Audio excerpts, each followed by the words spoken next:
ভিডিঅ'টো আছিলে যোৱাকালি ভিডিঅ'টো এডিট কৰাৰ সময় নোহোৱাৰ বাবে মই আপোনালোকৰ আগত দিব নোৱাৰিলোঁ।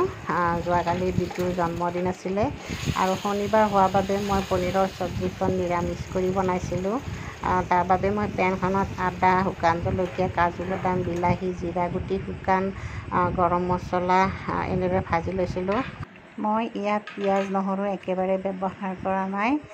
মই আজি ভাবিছিলোঁ এখন মটৰ পনীৰৰ চব্জি বনাম। তাৰপিছত ভাবিলোঁ যে নহয়, অকণমান বেলেগ ধৰণে বনাই চাওঁ।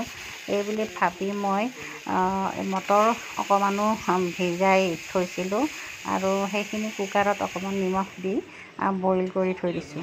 এতিয়া মই এই চব্জিখিনিত ভাজি ৰখা মছলাখিনিত জোখমতে মছলাখিনিত দি অকণমান ভাজি ল'লোঁ।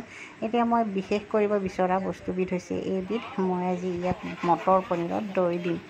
দৈ দিলে বাৰু কেনেকুৱা লাগে খাই চাওঁ। এতিয়া বৰ্তমানলৈকে মোৰ এখন চাহী পনীৰৰ চব্জিয়ে হৈ আছে, কিন্তু যেতিয়া মটৰখিনি দিম এইখনতো চাহী পনীৰ হৈ নাথাকে। গতিকে মটৰ পনীৰো নহয়, চাহী পনীৰো নহয়। গতিকে মই চাহী পনীৰ বনালে মটৰখিনি নালাগে, মটৰ পনীৰ বনালে দৈখিনি নালাগে। গতিকে মই যিহেতু ব্যৱহাৰ কৰিলোঁ, আজি বাৰু খায়েই চাওঁ কেনেকুৱা লাগে। এয়া মই বনাই পেলালোঁ চাহী পনীৰ মটৰ চব্জি এখন। গতিকে একেবাৰে খাবলৈ কিন্তু চাহী পনীৰ যেনেই লাগিছিলে। আপোনালোকে এবাৰ খাই চাব।